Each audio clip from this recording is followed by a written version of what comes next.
24 دسامبر 1985 چاک کلیولند واسه شکار از خونه زد بیرون. از کنار یه مزرعه ذرت رد شد و رفت سمت تپه‌هایی که پشت مزرعه قرار داشت. هوا سرد و ابری بود. ولی خب چاک توی ماشین گرم و نرمش نشسته بود و داشت به رادیو که صداش خیلی هم کم بود گوش میداد. کلا حال و هوای کریسمس بود و چاک واقعا داشت از صبحش لذت میبرد. ولی چاک اصلا روحش هم خبر نداشت که این سکوت در واقع آرامش قبل از طوفانه و قرار خیلی زود یه اتفاقی واسش بیفته که نه تنها کریسمس اون سال بلکه کل عمرش رو واسه همیشه نابود بکنه. اتفاقی که تا آخر عمرش هیچ وقت نتونه فراموشش بکنه.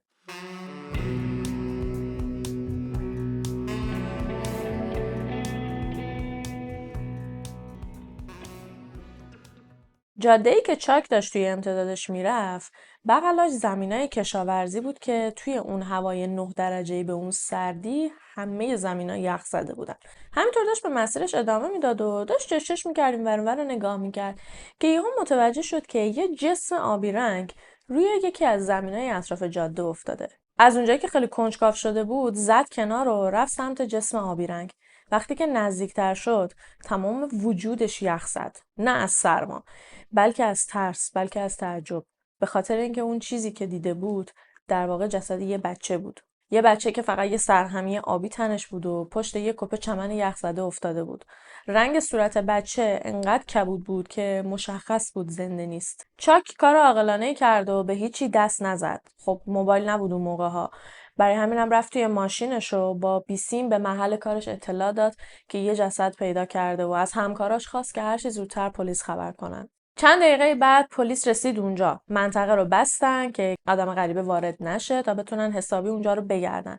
به خاطر حساسیت موضوع، مخصوصا به خاطر اینکه قربانی یه بچه کوچولو بود، خیلی زود FBI وارد پرونده شد تا بتونن به کمک کلانتر پرونده یه پسر کوچولوی آبی پوش رو حلش بکنن. اولین چیز عجیبی که متوجه شدن این بود که سرهمی پشمی که تن بچه بود نو بود.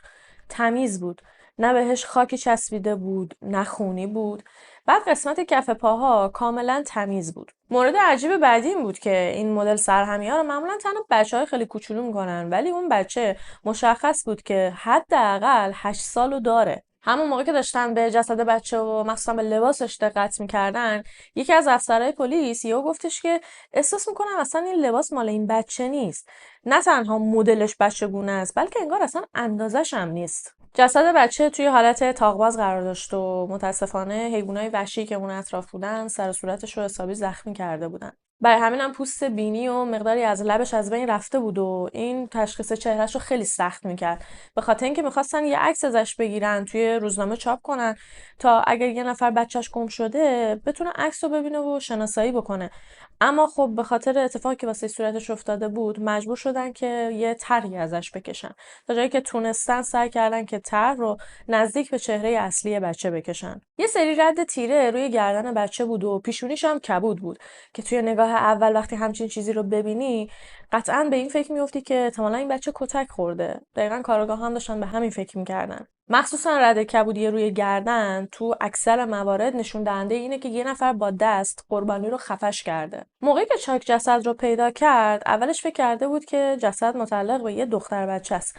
ولی خب بچه رو که معاینش کردن مشخص شد که اون در واقع یه پسر بچه حدوداً 10 سال است. موهاش بلوند بود و صورتش هم ککمکی. از نظر داخلی، از نظر وضعیت جسمانی بچه کاملا سالم بود. هیچ بیماری زمینه‌ای هم نداشت. کاملا هم مشخص بود که وقتی زنده بوده خیلی خوب ازش نگهداری می شده. یعنی بچه لاغری نبود، سوء تغذیه نداشت. هیچ ضربه‌ای به سرش وارد نشده بود و شکستگی هم توی بدنش وجود نداشت و همینا باعث شده بود که خیلی راحت نشه فهمید علت فوتش چیه. ردای تیره و اون کبودیایی که بهتون گفتم به خاطر خفه کردن و کتک زدن بچه نبوده بلکه مشخص شد که یک به خاطر سرمای هوا به وجود اومده، دو هم به خاطر همون حمله‌ای که حیوانات وحشی به اون بچه داشتن خب سر صورتش رو حسابی داغون کرده بودن. مشخص نبود که بچه دقیقاً کی از دنیا رفته اما زمان تخمینیش حدوداً 36 ساعت قبل از پیدا شدن جسدش بود. ولی از همه اینا عجیب‌تر این بود که اخیراً هیچ کس گزارش گم شدن یه بچه رو نداده بود.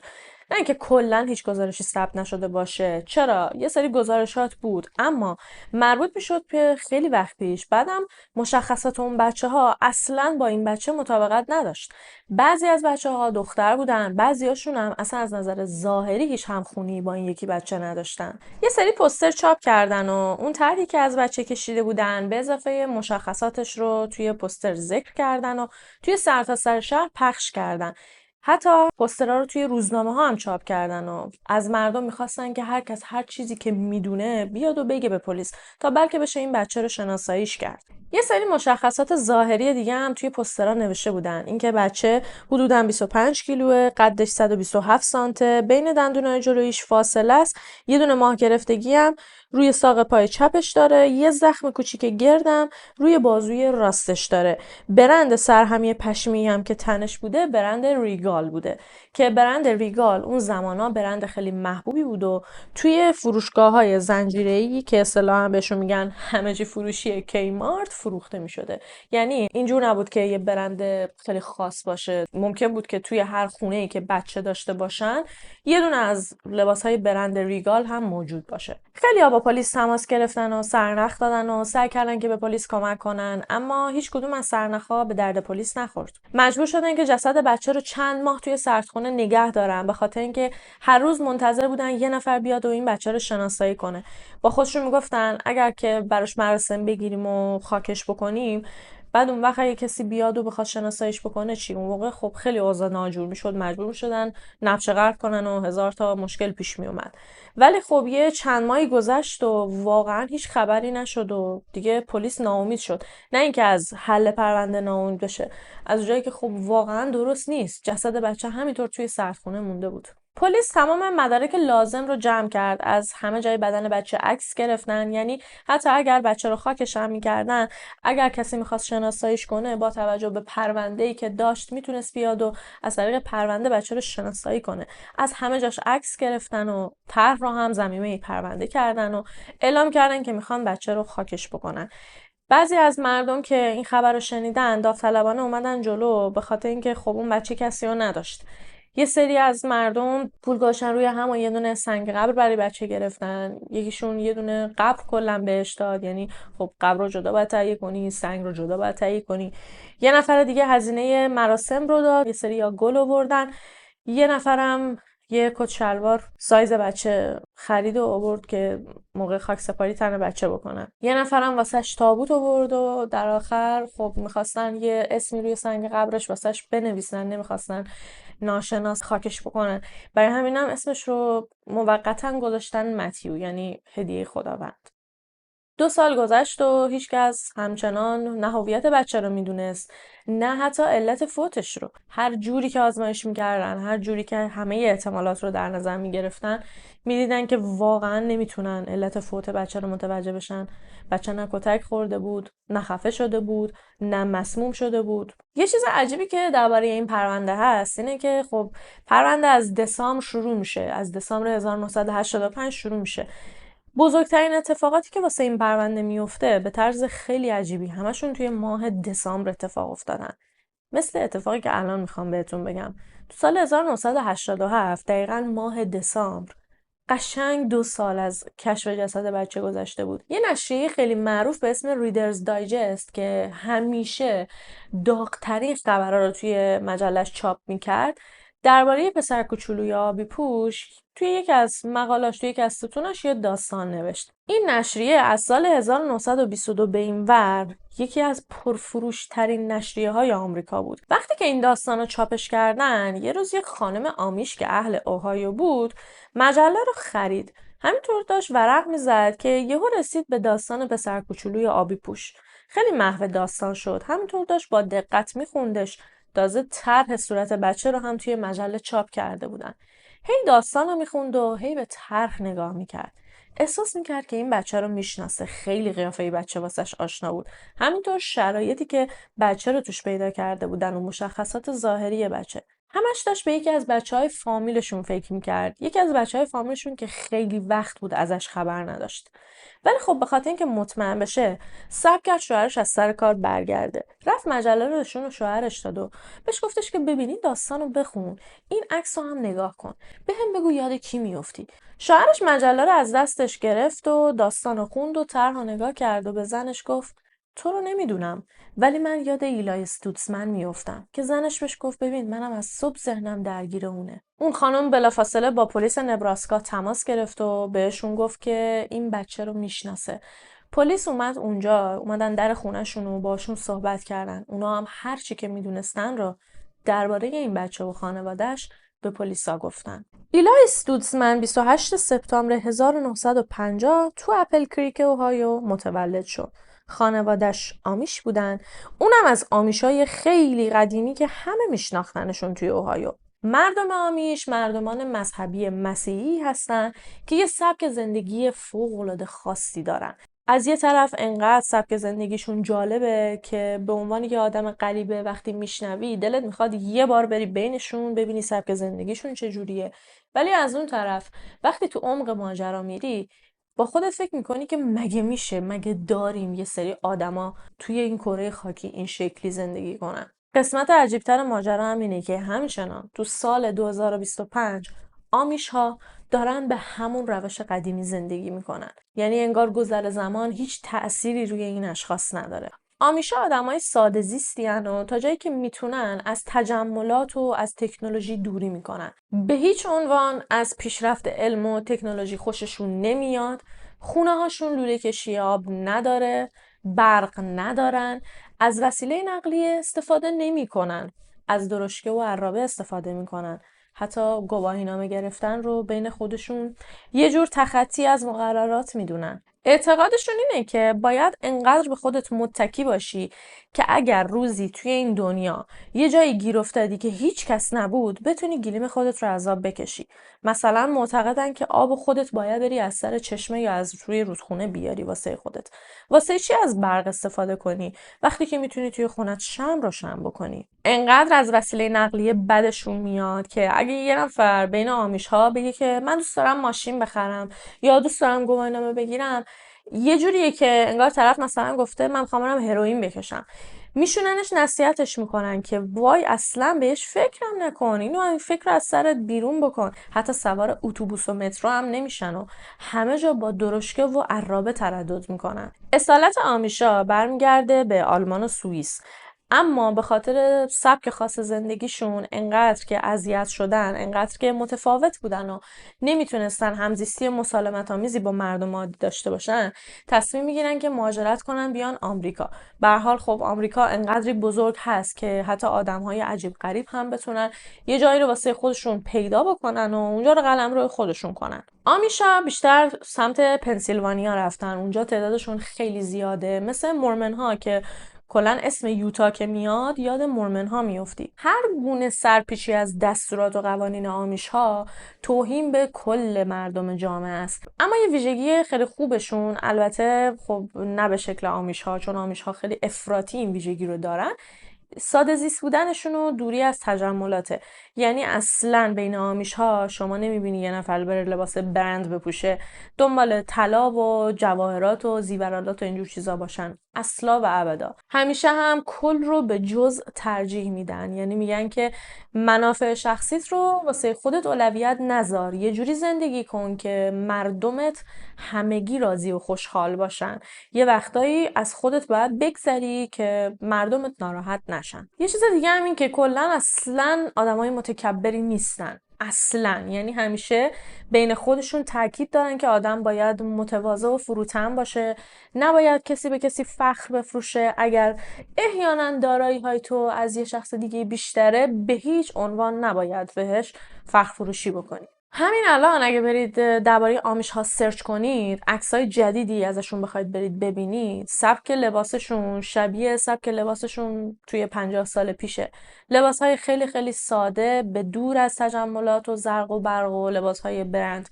و خب علت اینکه لباساشون اینطوریه و بیشتر وقتا هم لباساشون شبیه همدیگه است، علتش اینه که میگن نباید لباس من از تو گرونتر باشه، همه یکسانیم و همه باید توی یه سطح و یه لول باشیم. معمولا پارچه‌های لباساشون ساده است، یعنی طرحدار، راه توپ توپی اینجور چیزا اصلا ندارن. معمولا استایل مرداشون کت شلوار و کلاه و پیراهن سفید ساده است. زناشون هم یه سبک خاصی لباس میپوشن، به همین شکلی که داری توی عکس میبینید، رنگای خیلی خونسا، معمولا پیش بند میبندن. و بین خانوم ها دستمال سر تقریبا میشه گفت واجبه، به خاطر اینکه دستمال سر متمایز کننده خانوم های مجرد از خانوم های متأهله. خانوم هایی که مجردن دستمال سر مشکی میبندن، همونطور که توی این عکس میبینید اینا همه مامانن. خانوم های متأهل دستمال سر سفید، به خاطر اینکه همونطور که گفتم به حلقه ازدواج و به زیورالات اعتقاد ندارن و متأهل بودن خودشون و متعهد بودنشون رو با دستمال سر به هم دیگه نشون میدن. حالا واسه آقایون این وجه تمایز چجوری مشخص میشه؟ آقایونی که ازدواج میکنن دیگه ریشاشون رو کوتاه نمیکنن. تو هر مرد ریش بلندی که توی جامعه آمیش ببینی یعنی متأهله. آمیشای قدیمی و کهن به زبان آلمانی صحبت میکنن، اما خب جدیدن هم به آلمانی مسلطن هم به انگلیسی. اگر روزی یه فرد آمیش یه قانونی رو زیر پا بذاره، همونطور که گفتم اولش سعی میکنن به زبون خوش حالیش بکنن که حرفشو پس بگیره، بهش فرصت میدن. اما اگه بنا به هر دلیلی طرف اصرار کرد که فلان کار رو میخواد انجام بده، خیلی راحت و محترمانه از قبیله طردش میکنن. یعنی یا رومی یا زنگی، یا باید 100% آمیش باشی، یا اگر میخوای با ما متفاوت باشی نباید آمیش باشی، کلا باید از اینجا بری. هر فرد آمیش، چه زن چه مرد، وقتی که 16 ساله میشه یه دوره ای رو سپری میکنه به اسم رامشپرینگا، که رامشپرینگا یه دوره‌ایه که اون شخص اجازه داره از خونه که هیچی، از شهر، از کشور کلا بزنه بیرون، بره اون دنیای بیرون واسه خودش بگرده. میتونه همه کارهای ممنوعه رو انجام بده، هیچ کس بهش خورده نمیگیره. میتونه بره مشروب بخوره، میتونه رابطه خارج از چارچوب ازدواج داشته باشه که خب اصلا و ابدا وقتی که آمیش باشی اجازه نداری بدون ازدواج رابطه جنسی داشته باشی. میتونه بره مواد مصرف کنه، میتونه بره رانندگی بکنه، همه کارهایی که بد میدونن میتونه بره انجام بده. وقتی که دوره تموم شد باید برگرده پیش مردمش، بهشون اعلام کنه که آیا دوست داره پیششون بمونه یا این عشق و حالی که کرده انقدر بهش چسبیده که میخواد مردمش رو ول کنه و بره. اون تصمیم نهایی اون شخصه.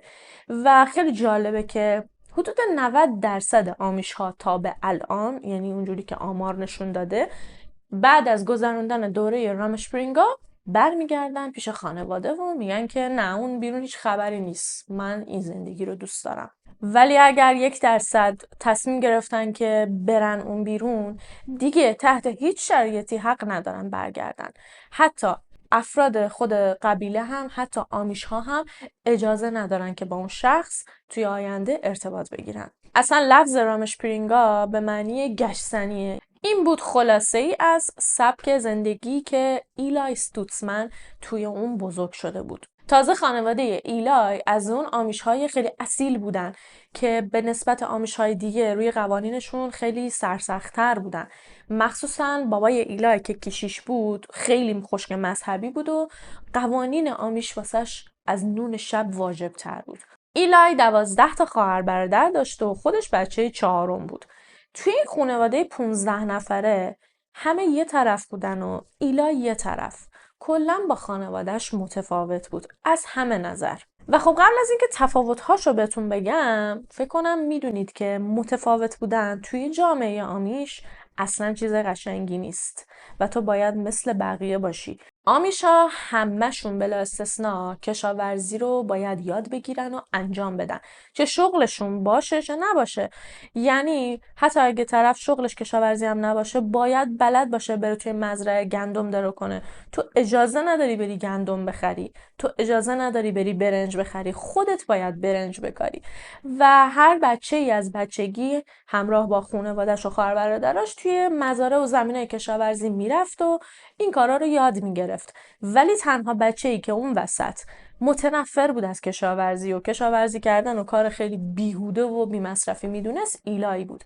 هر بار که میخواستن برن سر زمین یه بهونه می آورد، یا میگفت مریضم، یا میگفت حال ندارم، یا میگفت درس دارم. ایلای از اون آدمایی بود که همیشه دوست داشت جلب توجه بکنه، خیلی از خودش تعریف میکرد، یه جورایی به بقیه فخر میفروخت، میخواست بگه که یعنی من خیلی بهترم، من خیلی متفاوتم. که خب اینم از اون چیزایی بود که بین آمیش‌ها همچین جالب نبود. همونطور که گفتم آمیش‌ها آدمای خیلی متواضعی بودن و میگفتن نباید خود برتر بینی بین ما باشه. ایلای انقدر آدم با اعتماد به نفسی بود که با وجود اینکه لکنت زبون خیلی شدیدی داشت، اما انقدر کاریزماتیک بود و انقدر توی جمع از خودش تعریف میکرد و خودش رو خیلی خفن جلوه میداد که حتی لکنت زبونش هم به چشم هیچ کس نمیومد. پسرها دوست داشتن باش رفیق بشن و دخترها هم واقعا ازش خوششون میومد. دخترای آمیش معمولا دیگه از 16 سالگی به اونور به این فکر میافتادن که با یه پسر آمیش خیلی خوب و نجیب ازدواج بکنن. چیزی که خانواده ایلای از بچگی ایلای متوجه شده بودن این بود که ناف این بچه رو با دروغ بریدن. یه دونه روده راست توی شکم این بچه نبود. یعنی حتی واسه چیزایی که لازم نبودم دروغ میگفت. یعنی اگه الان شب بود میگفت روزه، اگه روز بود میگفت شبه. دیگه میدونید این دروغگوهایی که به طرز بیمارگونه‌ای دروغ میگن، اصلا بهشون میگن دروغگوهای پاتولوژیکال، اینا اصلا براشون مهم نیست که توی شرایط بدی هستن یا اوضاع نرماله. تو هر شرایطی که باشن دست از دروغ گفتن بر نمیدارن. اما خب دروغگویی و از زیر کار در رفتنا همچینم بدون تنبیه نبود. مخصوصا بابای سختگیرش که خب واسش خیلی قوانین مهم بود. هر موقع که ایلای اذیت میکرد یا از زیر کار در میرفت با کمربند سیاه و کبودش میکرد. که فقط بابای ایلای اینطور نبود.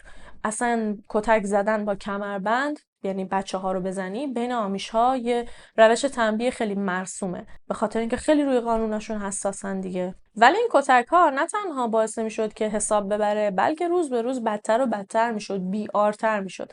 دیگه از یه جایی به بعد یاد گرفته بود که از زیر کار در بره و پای یکی دیگر رو گیر بندازه. مثلا به فرض مثال همین قضیه مزرعه، یه روزی که نوبتش بود و نمیرفت، یه نفر دیگه رو مجبور میکرد که به جاش بره. هر چقدر که از کشاورزی بدش میومد، عاشق اسب و تربیت کردن اسبا بود. واقعا نمیدونم چطوری وصفش بکنم که چقدر این بشر استعداد داشت توی این زمینه. به محض اینکه یه اسبی میومد سمتش خیلی راحت میتونست اون اسب رو رامش بکنه. ایلای عاشق پول بود و دوست داشت هرچی زودتر از آمیشا بکنه بره اون بیرون و یه شغل پردرآمد پیدا کنه و پولدار بشه. اصلا خودشو متعلق به جامعه آمیش نمیدونست. ایلای رو خوش قیافه توصیفش کردن. گفتن که موهای خرمایی داشته، چشمای آبی، قدش ولی خیلی بلند نبوده، 167 بوده قدش و وزنش هم 63.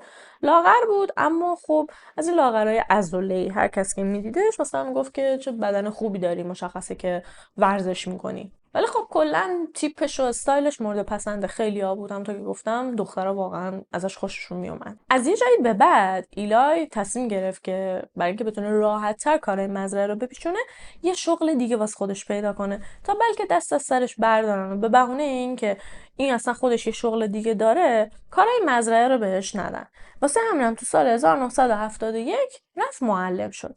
با وجود اینکه تا کلاس 8 بیشتر درس نخونده بود، که خب این خیلی عجیب نیست چون آمیش‌ها کلا تا کلاس 8 بیشتر درس نمیخونن. تو وقتی که کلاس 8 تموم بشه میتونی خودت بری کلاس 8 رو تدریس بکنی به همین راحتی. ولی حرکت بعدی که میزنه واقعا بین آمیش‌ها قفل بود. ایلای تصمیم میگیره که خونه‌شو از پدر مادرش جدا کنه، بره مستقل زندگی بکنه. آمیشا معتقدن که دختر و پسر تا زمان ازدواج باید خونه پدر مادرشون بمونن. ولی خب ایلای هر جوری که بود واسه چیزی که میخواست جنگید و بالاخره تونست خونه‌شو از والدینش جدا کنه و رفت. البته خیلی جای دوری نرفت، رفت خیابون اونوری با چند تا از پسرای محله هم خونه شد و یه خونه مجردی داشتن واسه خودشون. الان که دیگه ایلای رفته بود مستقل شده بود، پرچمش همینطور داشت توی چشم دخترها همطور بالاتر و بالاتر میرفت.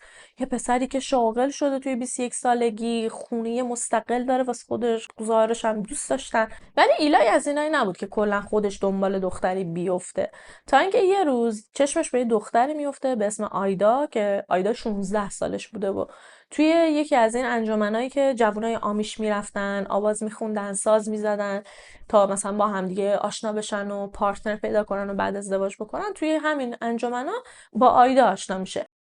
این انجمنا رو کلا گذاشته بودن واسه همین که جوونا بیان همدیگه رو ببینن و به نیت و قصد ازدواج با هم آشنا بشن. بعد اینجوری بود که مثلا بعد از اینکه مراسماشون تموم میشد، مثلا آوازخونی دخترها تموم میشد، هر پسری که از یکی از دخترای جمع خوشش اومده بود مثلا میرفت سمتش، یه سلام علیکی میکرد و بعد بهش پیشنهاد میداد که اگر اون دختر افتخار میده اون پسر با درشکش برسونه. یعنی واقعا دوست داشتم توی اون دوران بودم. یه نفر اصلا ازم میخواست که با درشکه باش برم بیرون، چون من درشکه خیلی دوست دارم.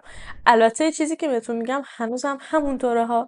همین الانش هم میشه همینطوری آشنا میشن و همینطوری بیرون میرن. یعنی تو 2025 میخواد به دختر شماره بده، میگه که بیا بریم با درشکم یه دوری بزنیم. آیدا دختر خیلی خوشگلی بود، موهای بلوندی داشت، چشماش آبی بود.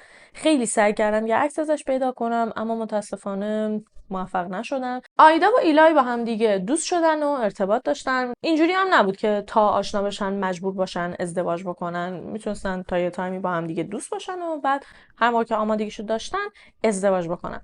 سال 1972 موقعی که ایلای حدوداً 19-20 ساله بود، یه روز که از سر کار برگشته بود یهو از هوش میره. هرچی دکتر میارن بالا سرش اصلا نمیفهمن چشه. بعد یه جوری شده بود که همش دلش میخواست بخوابه، همش دوست داشت از جمع فاصله بگیره، یه جورایی انگار غمگین بود.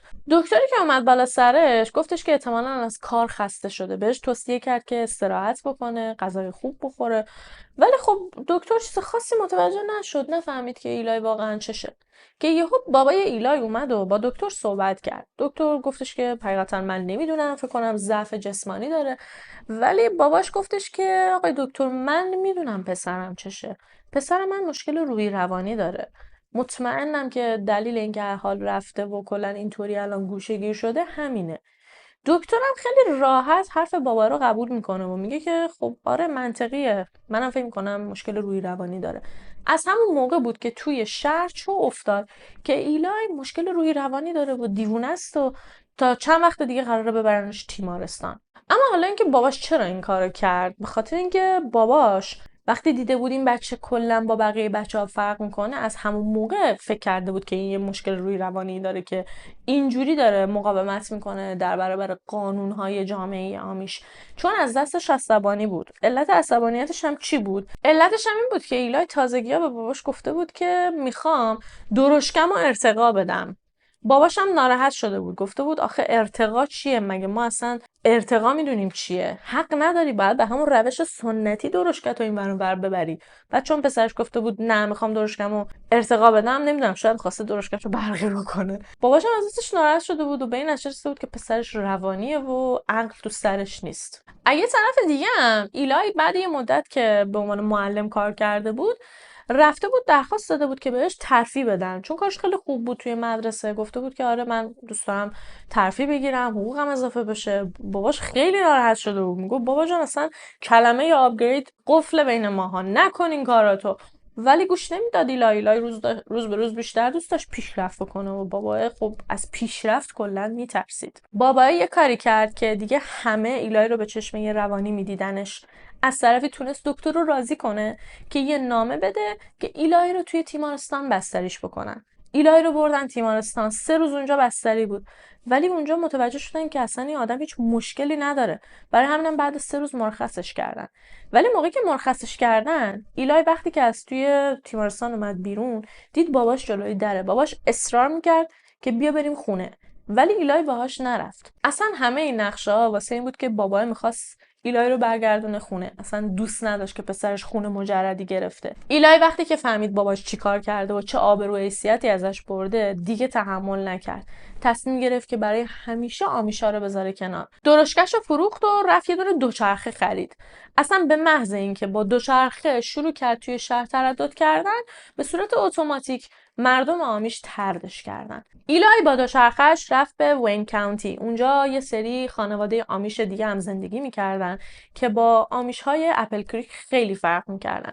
اونا هم همینطور بودن، ساده زیست بودن و حالا نمیخوام لیست رو ادامه بدم، ویژگی‌های مشترک زیاد داشتن با آمیش‌های اونجا، اما فرقشون این بود که خب یکم انعطاف پذیرتر بودن نسبت به پیشرفت. یعنی یه جایی اگر می‌دیدن واقعاً پیشرفت کردن و آپگرید شدن به نفعشونه، اصلا خجالت نمی‌کشیدن از انجام دادنش. برای همینم وقتی که ایلای میرسه اونجا، میره پیش یه زوجی که از دوستاش بودن، اون زوج حمایتش میکنن، به خاطر اینکه ایلای حقیقتا کار اونقدر وحشتناکی نکرده بود که شایسته طرد شدن باشه. اون منطقه مردمش خیلی بروزتر بودن و ایلای احساس خیلی بهتری داشت اونجا.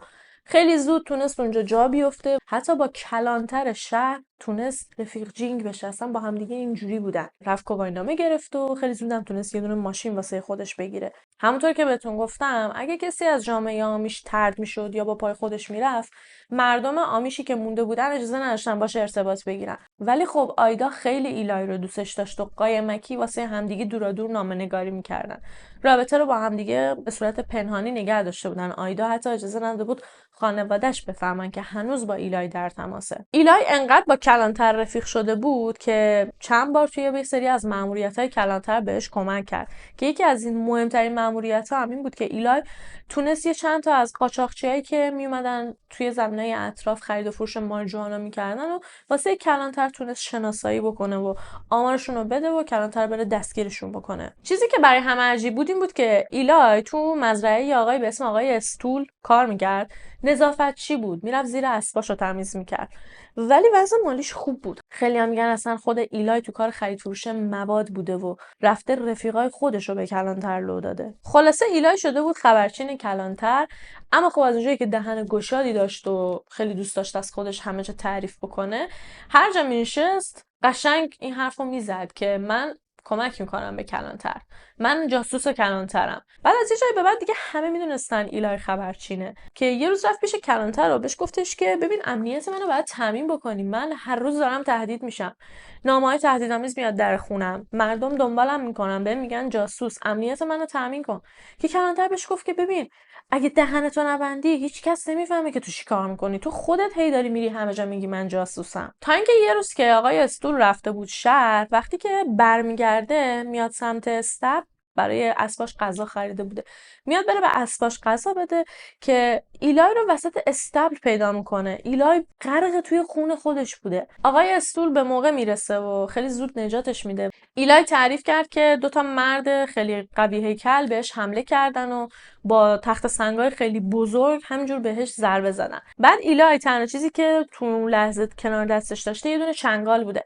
چنگال ور می‌داره که بره به یکیشون بزنه، از خودش دفاع کنه، که طرف چنگال از دستش میگیره و از پشت بهش میزنه، مثل چاقو فروش میکنه توی بدنش. ایلای هم میفته روی زمین و کلی خون ازش داشته میرفته که خب آقای استول به موقع پیداش میکنه. ایلای 5 روز توی بیمارستان بستری بود. وقتی که خبرش به گوش مردم رسید، خیلی از دست کلانتر عصبانی شدن و میگفتن که تو با این کارات جون یه آدم بیگناه رو داشتی میگرفتی، باید امنیتش رو تامین میکردی، این چه وضعیه. انقدر به کلانتر فشار آوردن که کلانتر تصمیم گرفت که درباره این موضوع تحقیق کنه و عاملانش رو پیدا بکنه تا بفهمه کی ملال سر دستیار بیگناه کلانتر آورده.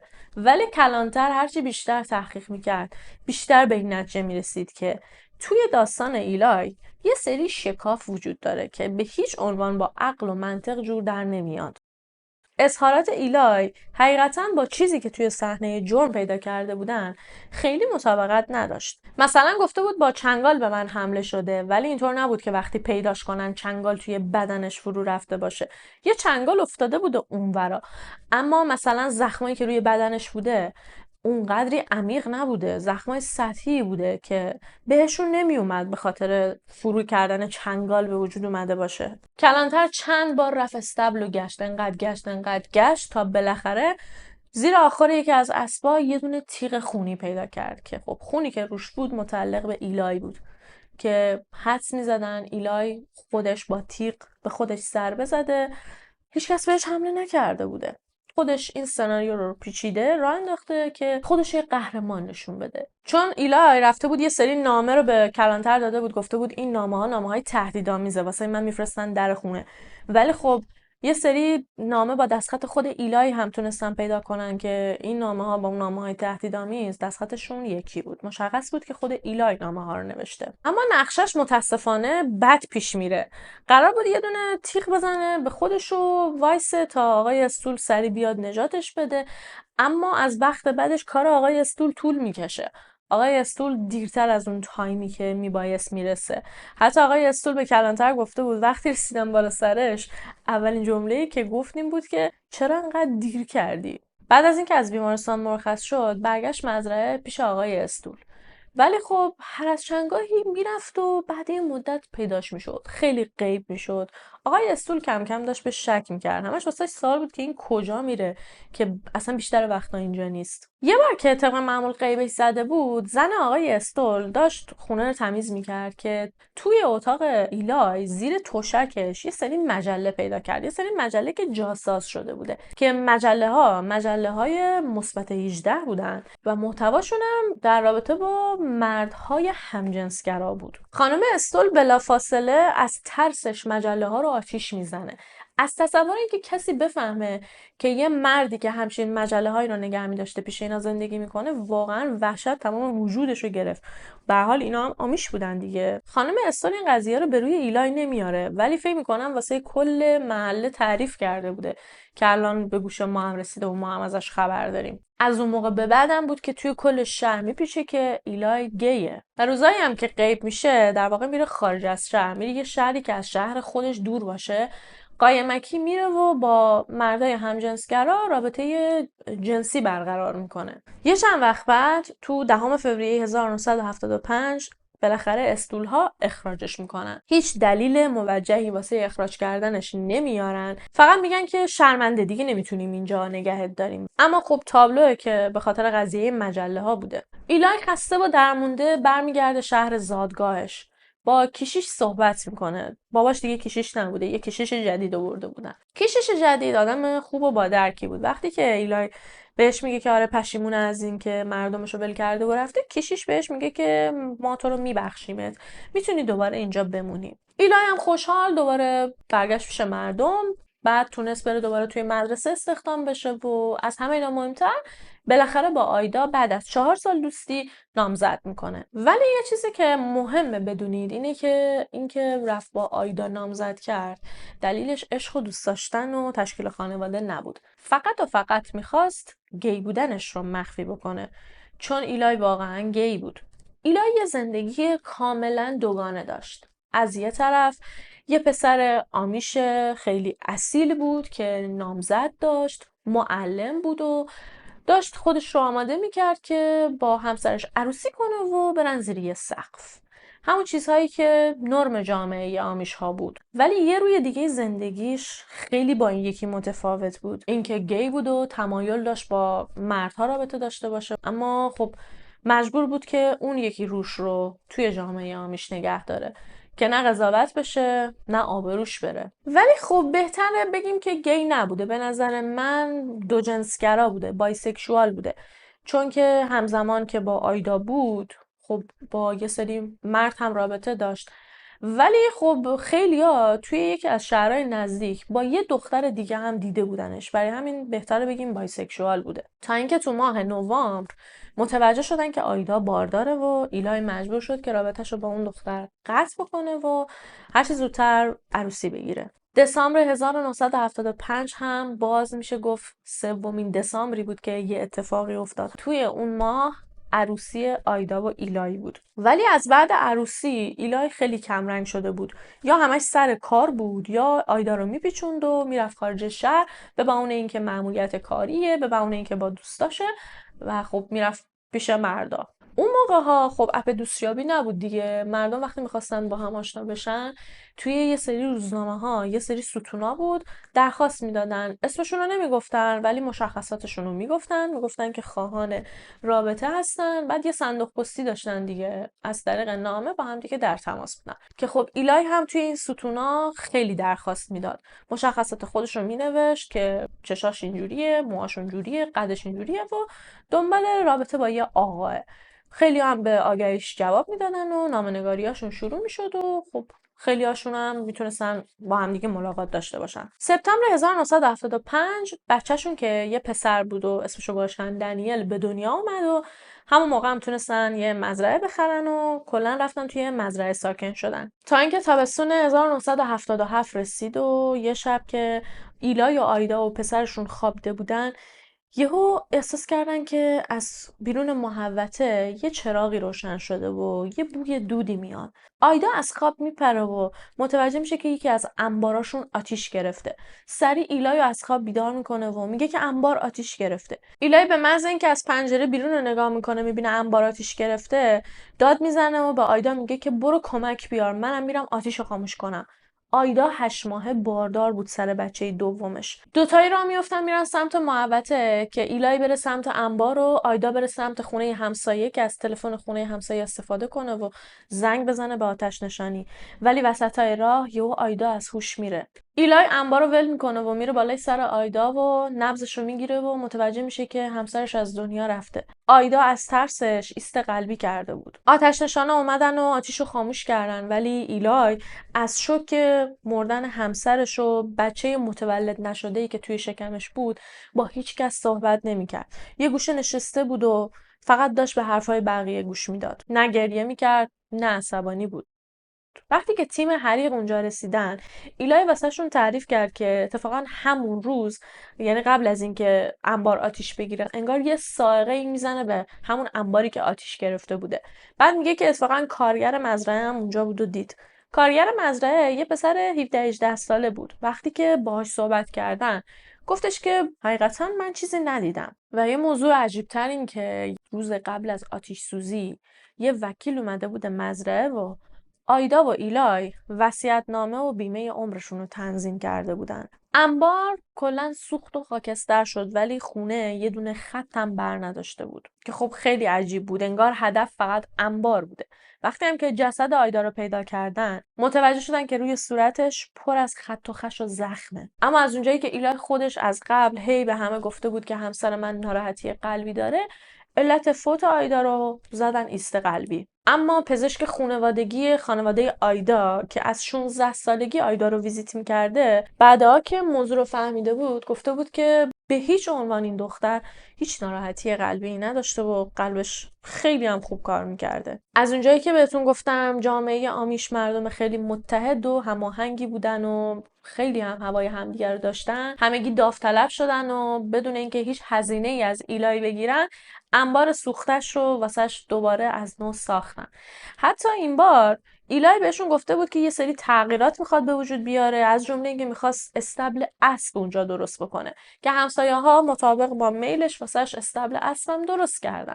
و ایلای با کمال پررویی تو تمام مدتی که همسایه ها داشتن جون میکندن استبلش رو راه بندازن، خودش اونجا حضور نداشت.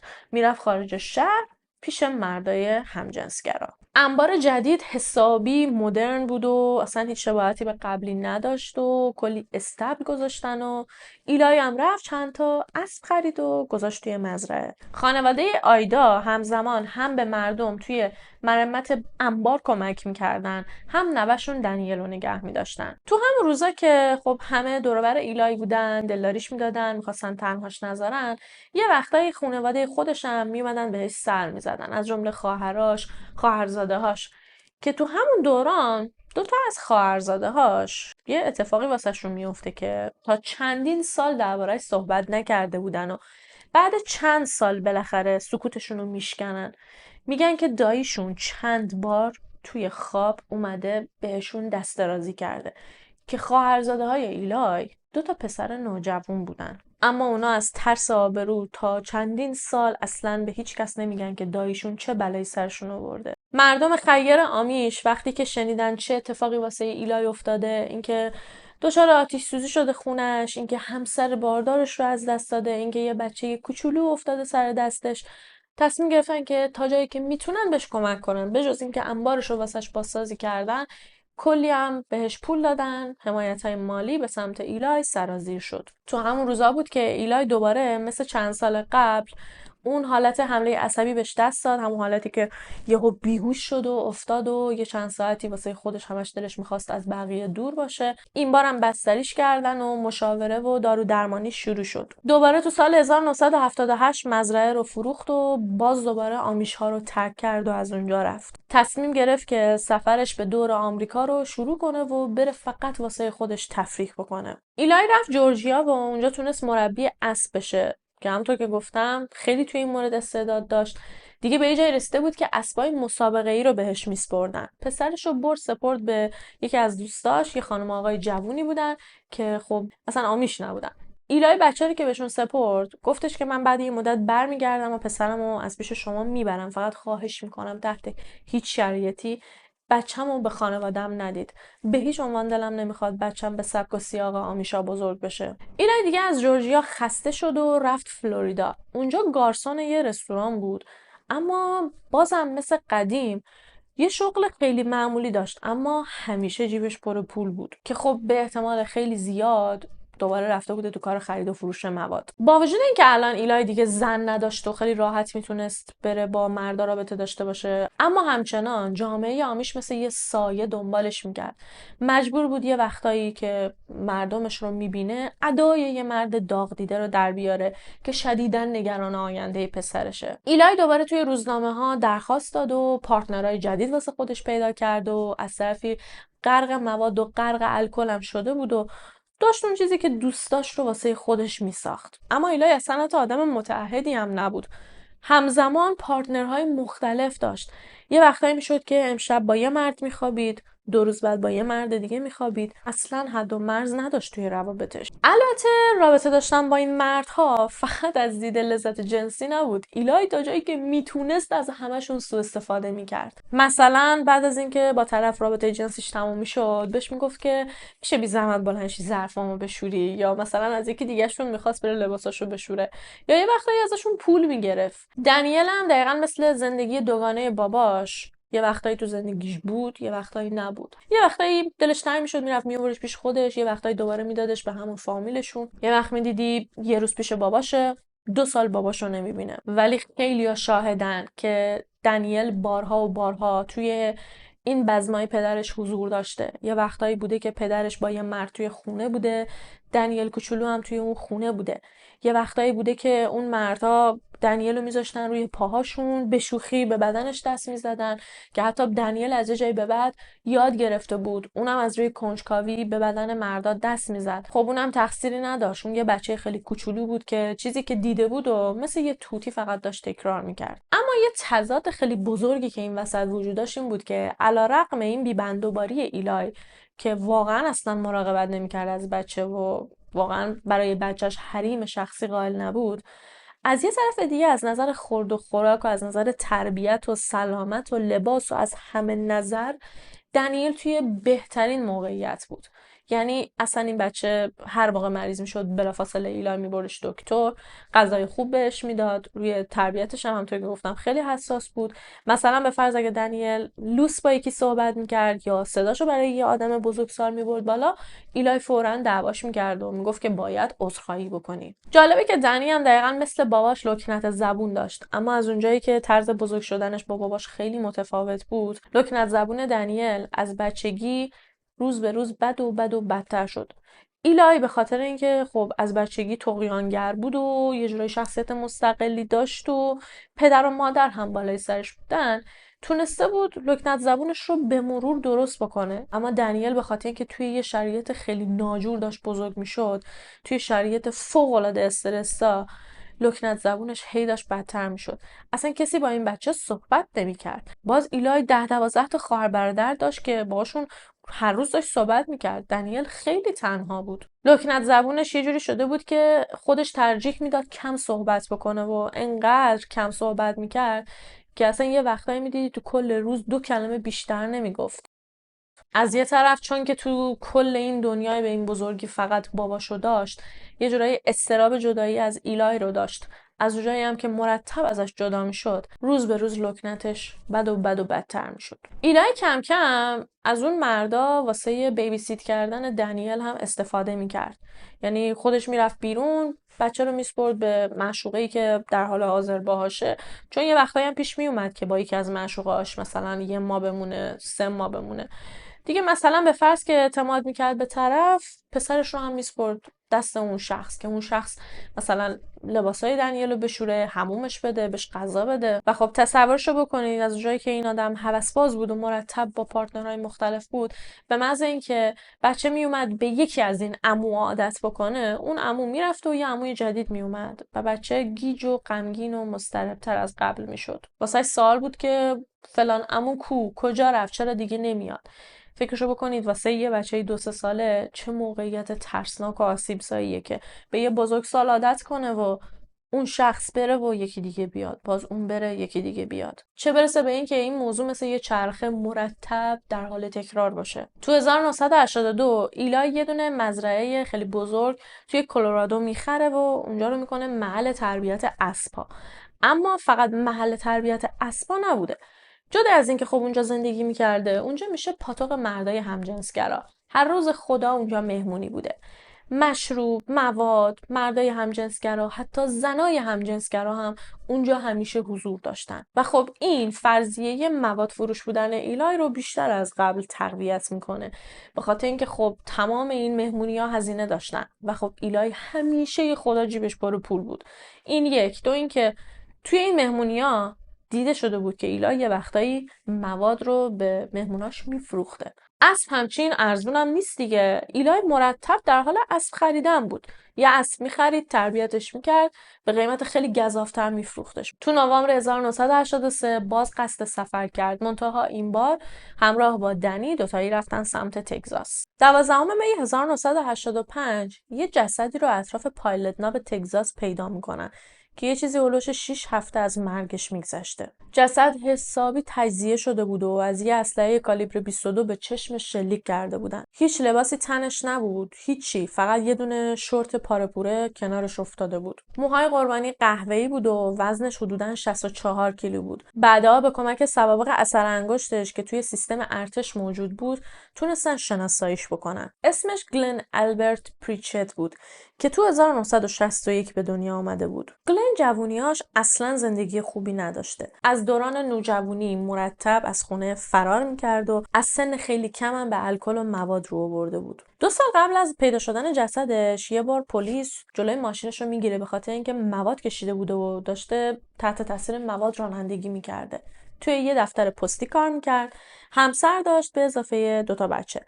اما این مواد کشیدنش و الکل خوردنش به حدی زندگیش رو تحت شعاع قرار داده بود که همسرش ازش جدا شده بود. آخرین آدرسی که ازش ثبت شده بود یه خونه توی آستین تگزاس بود و اتفاقا یه همخونه هم اونجا داشت، یه آقایی به اسم ایلای استوتزمن. گلن تو سال 1984 که توی دفتر پستی کار میکرده همونجا با ایلای آشنا میشه. چند روز بعد از این که خبر پیدا شدن جسد گلن توی روزنامه چاپ میشه، ظاهرا ایلای خبر رو میخونه، به خاطر اینکه میره دنی رو از مدرسهش در میاره و دنی دیگه هیچ وقت توی اون مدرسه نمیره، در حالی که 2 سال اونجا درس خونده بوده. همه مردم محل میدونستن که گلن و ایلای با هم دیگه همخونه بودن. از یه جایی به بعد که دیگه اصلا گلن رو نمیبیننش و انگار گلن دیگه خیلی کمرنگ شده بوده توی محل، سراغش رو از ایلای میگیرن که ایلای بهشون میگه که یه مشکل خانوادگی واسش پیش اومده و برگشته پیش خانواده‌اش. بعد از ناپدید شدن گلن، یه پسر 18 ساله به اسم سم میلر میاد مزرعه ایلای و ازش میخواد که اتاق خالی گلن رو بهش اجاره بده. سم میلر هم اتفاقا آمیش بود و دقیقاً مثل ایلای زمانی که احساس کرده بود به جامعهش تعلق نداره و از آمیش‌ها خوشش نمیاد، از اونجا زده بود بیرون. اتفاقا یکی از بچه محلای قدیمی به ایلای معرفیش کرده بود و بهش گفته بود که ایلای تگزاس زندگی میکنه، میتونی بری اونجا، اون تجربه داره، به خاطر اینکه اون خودش آمیشا رو ترک کرده. ایلای اتاق رو به سم اجاره میده و خیلی زودم با سم صمیمی میشه.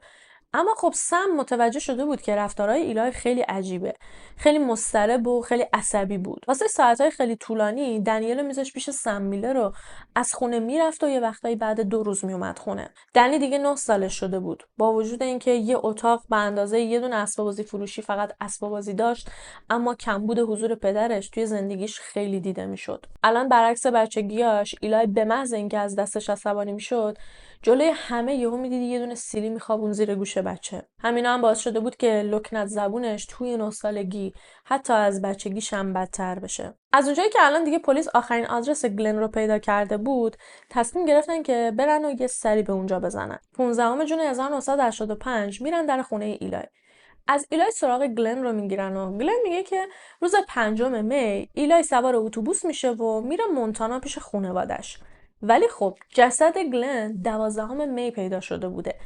انقدری هم ناجور تجزیه شده بوده که امکان نداشت 5 سوار اتوبوس شده باشه و حتی اگه خود 5 هم از دنیا میرفت تو یه هفته جسدش این شکلی تجزیه نمیشد. یعنی اینکه غیر ممکن بود گلن 5 می زنده بوده باشه. وقتی جسدش رو پیدا کردن قشنگ معلوم بود که نزدیکای 2 ماهه که از مرگش میگذره. ایلای خیلی مضطرب به نظر میرسید. وقتی که بهش گفتن که دوستت با اسلحه کالیبر 22 کشته شده، گفتش که اتفاقا منم یه دونه اسلحه کالیبر 22 دارم که تازگی‌ها گمش کردم. یهو وسط حرف زدن بودن که یکی از پلیسا یه کاره میپرسه که تو گرایش جنسی چیه؟ که ایلای میگه که من بایسکشوالم. بعد ازش میپرسن که خب گلن گرایش جنسیش چی بوده؟ که ایلای میگه که اون نه بایسکشوال بوده نه گی. ازش خواستن که یه روز بیاد و تست دروغ سنج بده که خب ایلای قبول کرد و پلیسا بهش گفتن که باهات در تماسیم و بعدم از اونجا رفتن. دنی اونجا نبود، خونه یکی از فامیلا بود و پلیسا هم چیزی دربارش نپرسیدن. ولی خب سم میلر اونجا بود و تو تمام مدت حرکات ایلای رو زیر نظر داشت. تو کل مدت ایلای داشت حرفای بی ربط میزد و زیر لب چیزایی زمزمه میکرد که یهو به سم میلر گفتش که پاشو بریم دنبال دنی. دوتایی سوار ماشین شدن، رفتن دنی رو از خونه فامیل سوار کردن. دنی عقب نشسته بود و این دوتا جلو، که یهو همینطور که ایلای داشت رانندگی میکرد گفتش که کشتمش، داشت فرار میکرد، میبایست جلوشو میگرفتم. بعد رو کرد سمت سم و بهش گفتش که اگه پلیسا اومدن دوباره اونجا هیچی نگو، لام تا کام صحبت نکن. تو تمام این مدت دنی هم توی ماشین بود و این حرفا رو شنید ولی هیچ واکنشی نشون نداد. رفتارای عجیب ایلای تا بعد از اینکه میرسن خونه هم ادامه داشته، ولی شب که ایلای و دنی خوابیده بودن، سم داشته اتاقش رو مرتب میکرده. از اونجایی که خب کمدش با کمد ایلای مشترک بوده، یهو ته کمد یه سری لباس خونی پیدا میکنه و اون لحظه بود که دیگه واقعا داشت از ترس سکته میکرد. شبونه تمام وسایلش رو جمع میکنه و از مزرعه میره. فرداش هم میره واسه نیروی دریایی درخواست میده که بهشون ملحق بشه.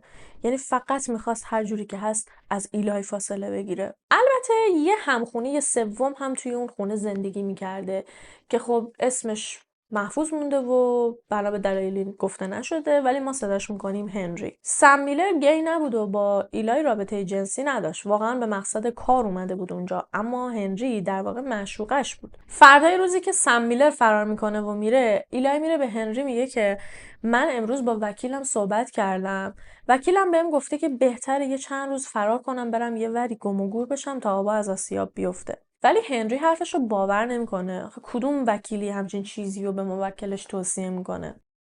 از اون موقع به بعد بود که هنری متوجه شد که دنی بیشتر وقتا خونه نیست.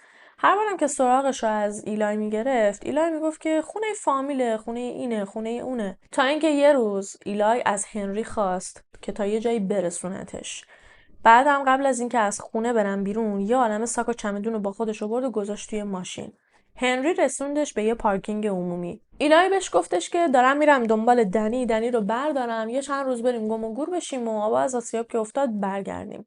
بعدم از همدیگه خداحافظی میکنن. هنری برمیگرده خونه ولی متوجه میشه که ایلای فقط لباسا و وسایل شخصی خودش رو برده. هیچ کدوم از وسایل دنی رو با خودش نبرده بوده. ایلای میره سمت نیو مکزیکو، اونجا میره پیش یکی از دوستاش، واسش تعریف میکنه که آره من هم خونم کشته شده، با اسلحه منم کشتنش، الان یه جورایی پای منم گیره. وکیلم بهم گفته که تا جایی که میتونم فعلا باید از تگزاس دور بشم. دوستش بهش میگه که ببین اگه واقعا کاری نکردی فرار راه درستی نیست، تو باید بمونی و از حق دفاع بکنی. به هر حال مشخص میشه که تو بیگناهی. ولی ایلای بهش میگه که ببین من اگه برگردم دستگیرم میکنن، بعدم حضانت دنی رو ازم میگیرن و دنی رو میدنش به خانوادم. من ترجیح میدم دنی بمیره تا اینکه بخواد با آمیشا بزرگ بشه. اواخر جون بود که ایلای میره دنبال دنی رو برمیداره، دوتایی سوار اتوبوس میشن و میرن سمت وایومینگ. ایلای یه دوستی داشته توی وایومینگ به اسم دین بارلو که با همسرش مارجی اونجا زندگی میکردن. وقتی میرسن پیش بارلوها همون داستان تکراری رو واسه اینا هم تعریف میکنه که برای من پاپوش درست کردن. یه چند روزی پیش بارلوها میمونن تا روز 5 جولای. ایلای به بارلوها میگه که من باید بلافاصله برگردم و قاتل همخونم رو پیدا بکنم. نمیتونم دنی رو با خودم ببرم، خیلی خطرناکه. یه چند روز دنی رو پیش خودتون نگه دارید، من میرم و وقتی کارم تموم شد برمیگردم میام دنبالش. توی تعریف کردن داستانش واسه بارلوها انقدر اغراق کرده بود و انقدر جزئیات ریز و درشت بی ربط و چرت اضافه کرده بود که یه وقتایی مثلا یه چند روز بعد میخواست همونا رو تعریف کنه یادش نمیومد چیا گفته. که خب البته همونطور که گفتم دروغگوهای بیمارگونه از این عادت‌ها زیاد دارن.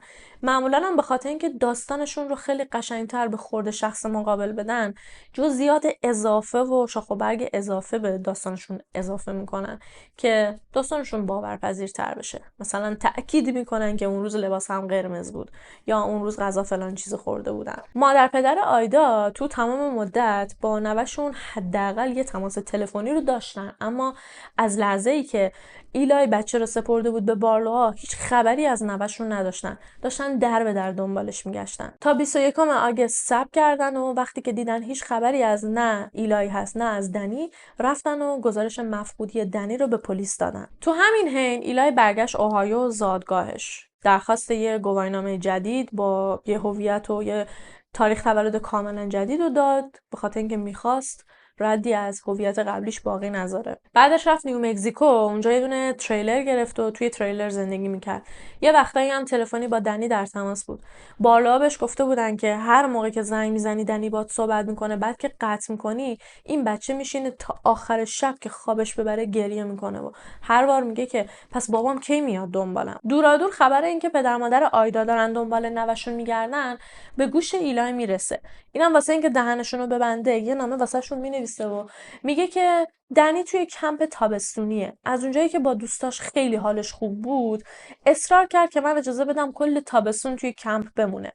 منم اجازه دادم. تابستون که تموم شه برمیگرده و توی مدرسه من ثبت نامش میکنم، اصلا نگرانش نباشید. ولی ماه اکتبر رسید و از سال تحصیلی چند وقتی گذشته بود و دنیل همچنان مدرسه نرفته بود. بارلوها نمیدونستن باش چی کار کنن. خب پدرش میبایست میومد و میبرد مدرسه ثبت نامش میکرد. اینا نه قیمش بودن نه حضانتشو داشتن. تا اینکه یه روز آقای بارلو زنگ میزنه به ایلای و بهش میگه که ببینیم بچه گناه داره، هم خیلی بی‌تابیتو میکنه، همین که هنوز مدرسه نتونستم ثبت نامش کنم. من میارمش اونجا، یا آدرس بده من میارمش پیشت. که ایلای بهش میگه که واقعا اگر بیاریش لطف میکنی. ولی تلفنی که قطع میکنه یه ساعت بعد زنگ میزنه بهش میگه که ببین دین، من یه صاحبخونه دارم که خیلی آدم ناجوریه، واقعا نگرانم. اگر که تو یه وقت دنی رو بیار اینجا میترسم از این صاحبخونم که یه وقت بلایی سر بچه‌م بیاره. اینجا اصلا محیط خوبی واسه بزرگ شدن یه بچه نیست. اگه میشه یه مدت دیگه نگرش دار، بعداً میام ازت میگیرمش. اما این اصلا حقیقت نداشت و ایلای کل مدت غرق مواد و ایشونوش و رابطه با مردای دیگه بود و در واقع نمیخواست بچهش بیاد و دست پاشو ببنده. ایلای دیگه کاملا از دست رفته بود. تو مصرف مواد افراط میکرد، توی مصرف الکل، توی رابطه با مردا انقدر رفتاراش زشت و زننده شده بود، انقدر آدم بی‌حیا و بی‌آبرویی شده بود که از محل کارش هم اخراجش کردن. همسایه‌ها چند بار دیده بودنش که داشته توی خیابون برهنه راه میرفته، یعنی لخت مادرزاد داشته راه میرفته. یه روز دیگه دین واقعا خسته میشه از این وضعیت، نه اینکه با دنیل مشکلی داشته باشه، دلش واسش میسوخته. سر خود بدون اینکه به ایلای خبر بده دست دنیلو میگیره و میبرتش پیش ایلای. یه چند روزی اونجا بود، دیگه داشت به این فکر میکرد که خب خوبه بچه رو سپردن دست باباش، حالا دیگه بهتره که برگردم. که یه صحنه ای رو میبینه که به این نتیجه میرسه که نه، بهتره که من این بچه رو با خودم ببرم، این بچه اصلا اینجا جاش امن نیست. قضیه اینه که دنیل جلوی تلویزیون نشسته بوده، داشته تلویزیون نگاه می‌کرده.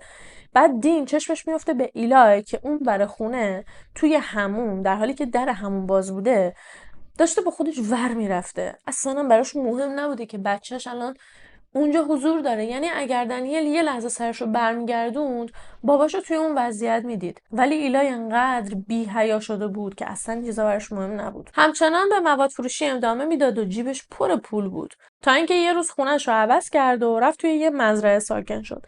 صاحب مزرعه از اونایی بود که یه عالمه اسلحه داشت. یعنی اونجا بهشت بود واسه ایلای. ایلای عاشق اسلحه بود. 11 نوامبر 1985 جسد دیوید تیلر 36 ساله که تعمیرکار ماشین بود و توی کلرادو پیدا کردن. آخرین باری که دیوید زنده دیده شده بود 2 روز قبل توی یه مهمونی بوده که توی اون مهمونی همه مردای همجنسگرا حضور داشتن. دیوید سابقه دار بود و تو کار خرید فروش مواد مخدر بود. یه وقتایی هم کوکائین میفروخت. مردای همجنسگرای شهر همه دیوید رو میشناختنش و همین باعث شد که تحقیقات پلیس به مشکل بخوره. به خاطر اینکه از مردم خواسته بودن هر کی اطلاعات داره بیاد و درباره دیوید بهشون اطلاعات بده، اما مردای همجنسگرایی که دیویدو میشناختن میدونستن پاشون گیر میفته. خیلیاشون خب خرید و فروش مواد میکردن، از این طرف میترسیدن گیر بیفتن، از یه طرف دیگه خیلیاشون اصلا مردای متأهل بودن، یعنی دو جنسگرا بودن. از ترس اینکه آبروشون بره نمیومدن با پلیس صحبت کنن. برای همین پلیس علنا هیچ شاهدی نداشت که بهش کمک بکنه تو روند پرونده. بالاخره بعد از کلی تحقیق متوجه شدن که تو سال 1983 دیوید تیلر همراه با ایلای استوتزمن تو کار خرید و فروش مواد بودن. 20 روز بعد جسد یه پسر 24 ساله به اسم دنیس اسلیتر رو تو زیرزمین یه مشروب فروشی پیدا میکنن. دنی دانشجو بود و فقط 2 هفته مونده بود تا مدرک روانشناسیشو بگیره. واسه تامین مخارج دانشگاهش هم تو همون مشروب فروشی که تو زیرزمینش جسدشو پیدا کردن پاره وقت کار میکرده. وقتی جسدشو پیدا کردن متوجه شدن که از پشت سر بهش شلیک شده و صندوق مغازه رو هم خالی کرده بودن. هرچی پول توی مغازه بوده رو برده بودن. برای همین هم خب فرضیه سرقت خیلی قوی به نظر می رسید. ولی از اونجایی که خب دنیس و دیوید به فاصله 20 روز جسدشون پیدا شد، پلیس میخواست ببینه که آیا این دوتا به همدیگه ربطی دارن، که متوجه شدن که بله این دوتا همدیگه رو میشناختن. دنیس یه وقتایی میرفته از دیوید مواد میخریده. کار به جایی رسید که پلیس به این نتیجه رسید که یه قاتل سریالی توی شهر راه افتاده و داره مردای همجنسگرا رو از بین میبره. صاحبخونه جدید ایلای متوجه شد که 2 تا از اسلحه‌هاش گم شدن. یه روز میره از ایلای میپرسه که اسلحه‌های منو تو برداشتی؟ که ایلای میگه که نه. اما خب از جایی که ایلای آدم دروغگویی بود و یه دونه روده راست توی شکمش نبود، داشت دروغ میگفت. به خاطر اینکه 10 دسامبر 1985 یعنی 5 روز بعد از کشف جسد دنیس اسلیتر، ایلای میره یه امانت فروشی و 2 تا اسلحه رو به مبلغ $210 به امانت فروشی میفروشه. بعد از فروش اسلحه ها دوباره جیم فنگ میزنه، میره سمت وایومینگ دنبال دنی. ولی از اونجایی که کلا تحت هیچ شرایطی نمیتونسته از روابطش بگذره، همزمان که میخواسته بره دنبال دنی، با یکی از مردایی که توی نامه‌نگاری ها باهاش آشنا شده بوده قرار میذاره که روز کریسمس رو کنارش باشه. مرده تو نامه بهش میگه که پسر دنی رو هم با خودت وردار بیار. روز 12 دسامبر ایلا یه نامه واسه اون آقا مینویسه و بهش میگه که من حتما واسه کریسمس خودمو بهت میرسونم، ولی پسرم نمیاد، چون که کریسمس پیش فامیلامون خیلی بهش خوش میگذره و میخوام بذارمش پیش فامیلامون بمونه. 2 روز بعد ایلای دنی رو بالاخره از پیش بارلوها برداشت. خداحافظی کردن. بارلوها قبل از اینکه ایلای و دنی از اونجا برن آخرین عکس رو ازشون گرفتن، عکسی که تزیینات درخت کریسمس هم پشت سرشون دیده میشد. ایلای و دنی از اونجا رفتن و تا آپریل 1986 بارلوها دیگه هیچ خبری نه از ایلای و نه از دنی به گوششون نرسید. 15 دسامبر 1985 ایلای رسید به کانزاس به خاطر اینکه میخواست معشوقه جدیدش رو ملاقات کنه. ولی اشتباه نکنید، این معشوقه همونی نبود که واسه روز کریسمس با هم قرار گذاشته بودن. نه، یه نفر دیگه بود. ایلای به این مرده گفته بود که با پسرم میام، ولی وقتی که رسید اونجا دنی همراهش نبود. مرده سراغ دنی رو میگیره و ایلای بهش میگه که دنی دوست داشت پیش فامیلامون بمونه و برای همینم من نیوردمش. از اونجایی که ایلای آدم خیلی با معرفت و خوشخولی بود، 20 دسامبر از معشوقش خداحافظی کرد و رفت سمت میزری، چون قول داده بود با معشوقه شماره 2 کریسمس رو بگذرونه. رسید پیش معشوق دومیه و کریسمس رو کنارش بود و 21 دسامبر از اون یکی هم خدافزی کرد و رفت سمت زادگاهش اوهایو. ایلای رفت در خونه یکی از دوستای قدیمیش. دوستش سراغ دنی رو ازش گرفت. ایلای گفتش که دنی پیش مادر پدر خوندش مونده، انقدر با اونا بهش خوش میگذشت که گفت من میخوام کریسمس پیششون بمونم، چون که اونا میخواستن ببرنش اسکی با خودشون. چند روزی اونجا بود، ولی قبل از اینکه از اوهایو بره یه روز میره در خونه تک تک فامیلاش، به هر کدوم یه دونه چمدون میده. میگه که اینا لباسای قدیمی دنیل دیگه حسابی قد کشیده، اینا دیگه اندازش نیست. لباسا رو میده به اونا هم خیلی خوشحال میشن، به خاطر اینکه اصلا لباسا همشون نو بودن.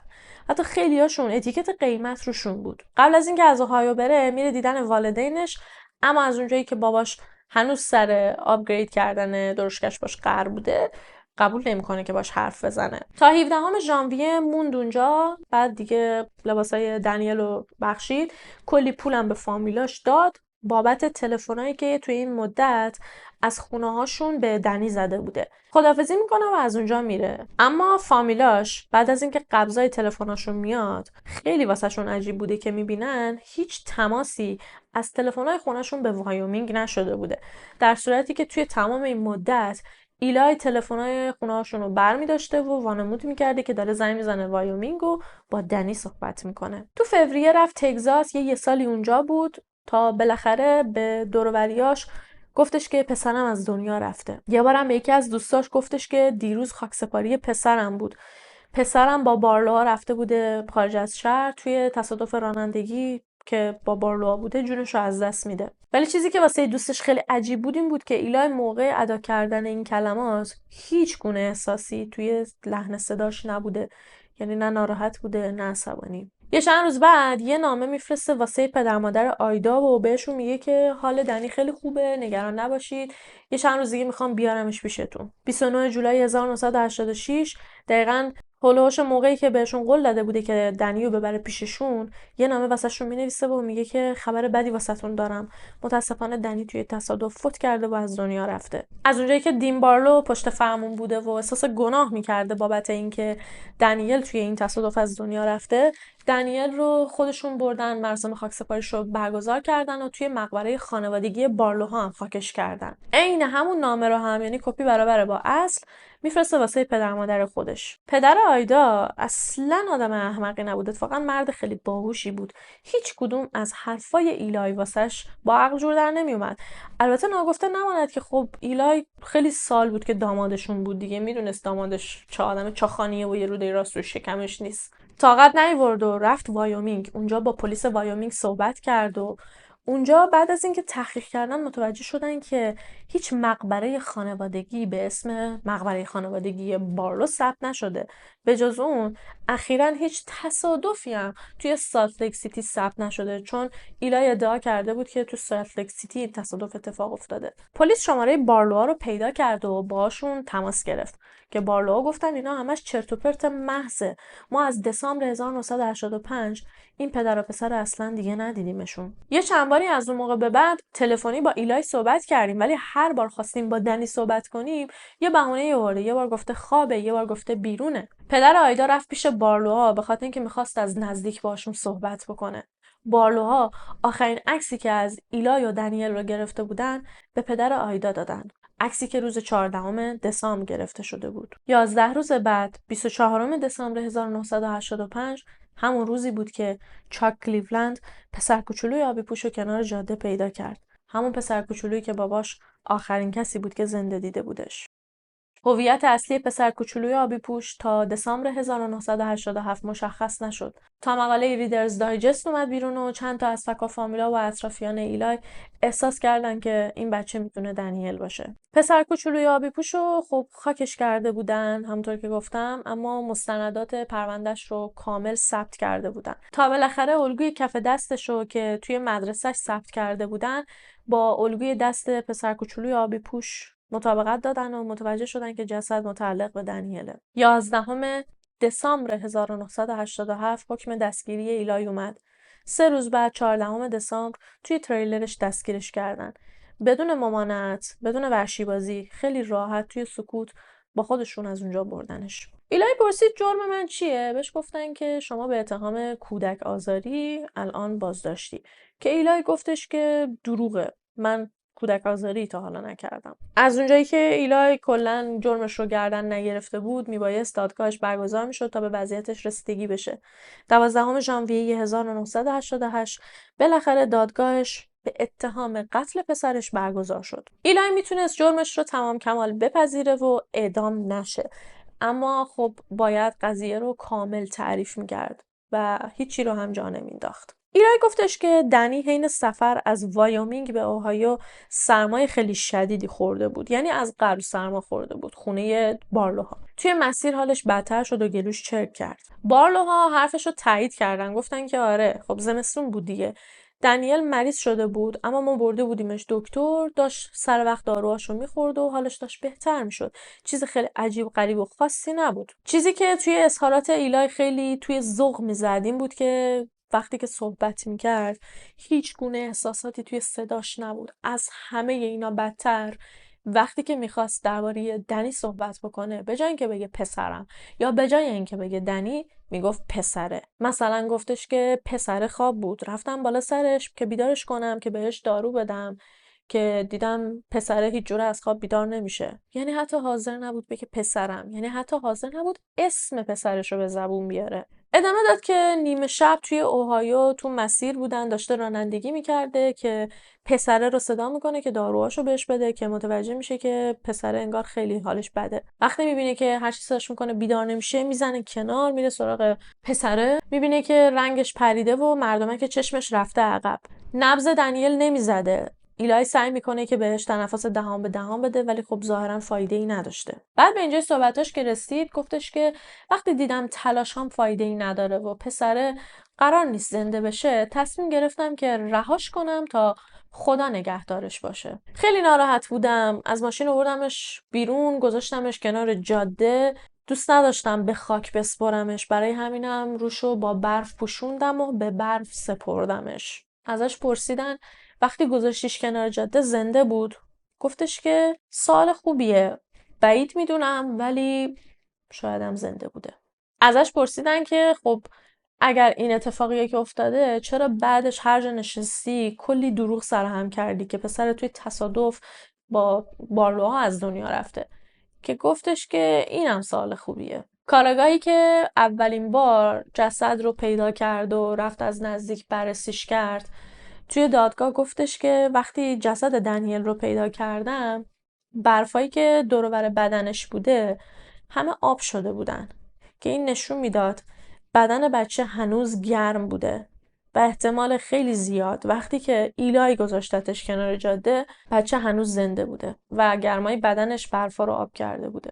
وکیلای ایلای تو دفاع از موکلشون گفتن که ایلای قتلی رو مرتکب نشده، بلکه مرگ دنی به علت مسمومیت با گاز کربن مونوکسیده، چون که اگزوز ماشین مشکل داشته و گاز رو درست بیرون نمیداده. در واقع انگار گاز توی اتاقی که ماشین داشته برمیگشته. 3 آسیب شناس حرفه‌ای پرونده رو بررسی کردن و نتونستن علت اصلی فوت دنی رو بفهمن.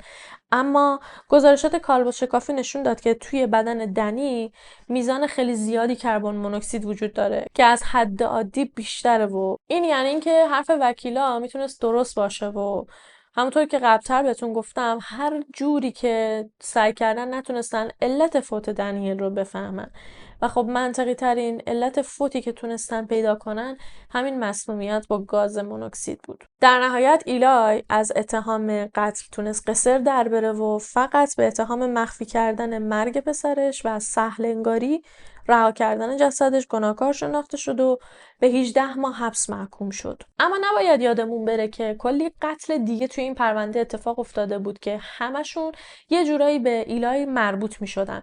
کارگاه هم سعی داشتن همینو بفهمن که آیا قتل دیوید تیلر، دنیس سلیتر یا حتی قتل گلن به ایلای ربطی داره یا نه. تو سال 1989 ایلای رو به آستین تگزاس فرستادن تا به اتهام قتلش در رابطه با گلن پریچت رسیدگی بشه. اگه یادتون باشه به پلیس گفته بود که گلن رفته مونتانا پیش خانوادش، اما این دفعه داستانش رو کلاً عوض کرد. گفتش که من وقتی که گلن به قتل رسید توی خونه بودم، نه اینکه ببینم قتلش رو.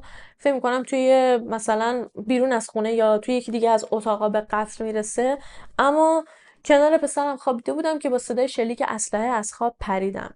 بعد دیدم که اسلحه‌ام گم شده. حدس میزنم هر کی که بوده با اسلحه من گلن رو به قتل رسونده و سعی کرده واسه من پاپوش درست کنه. در نهایت نه اسلحه پیدا شد، نه هیچ مدرک دیگه‌ای که بتونه ایلای رو به قتل گلن ربط بده. اما خب دادستان مطمئن بود که این کار ایلایه. میگفت که اگر به نحوه مردن دنیل و گلن دقت بکنید، جفتشون توی یه گودال پیدا میشن.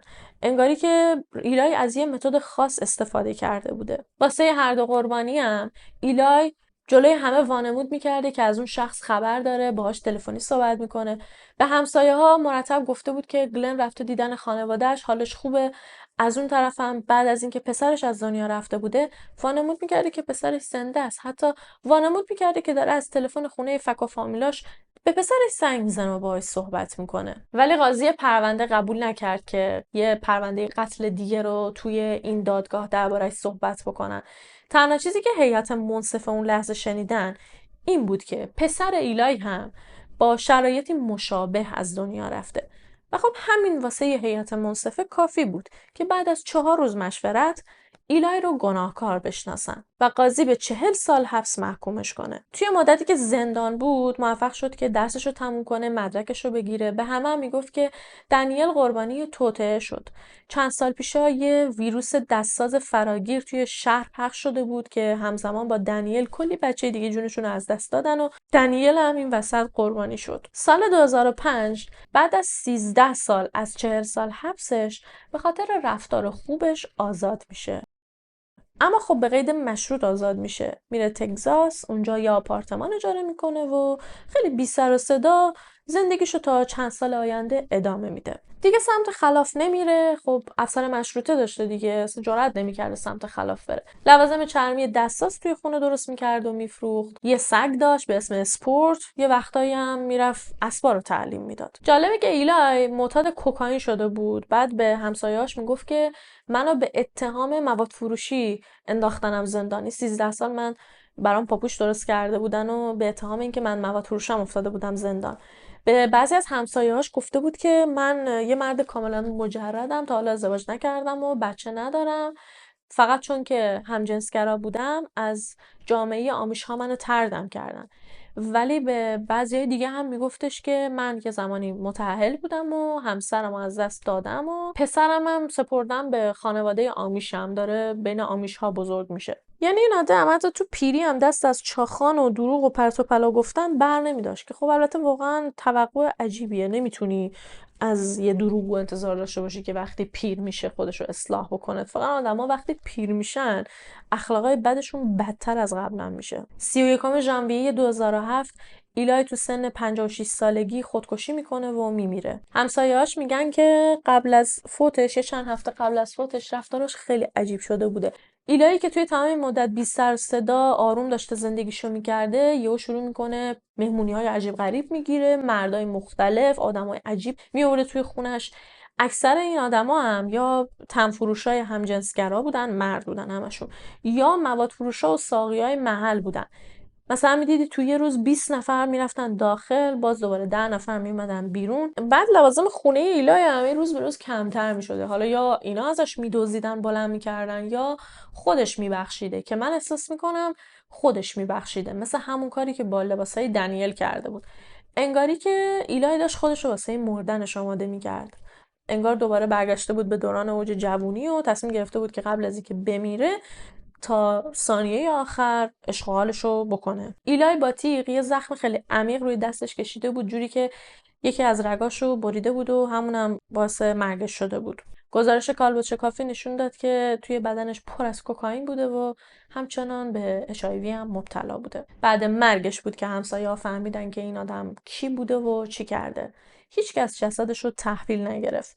خانواده‌اش هر چی که باشون تماس گرفتن حاضر نشدن بیان تحویلش بگیرن و در نهایت هم توی یه گورستون بینامونشون دفنش میکنن. خبر خوب این که وقتی جسدش رو پیدا میکنن میبینن که سگش تنها یه گوشه نشسته که یکی از همسایه‌ها سرپرستی سگش رو هم به عهده میگیره و سگش بالاخره یه خانواده خوب پیدا میکنه. اهالی نبراسکا یه سنگ قبر جدید با هویت اصلی دنیل واسش میگیرن و به جای سنگ قبر قبلی که روش نوشته بوده متیو واسش نصب میکنن. به یادش هم کلی تابلو توی اون مسیری که جسدش پیدا شده بود نصب میکنن.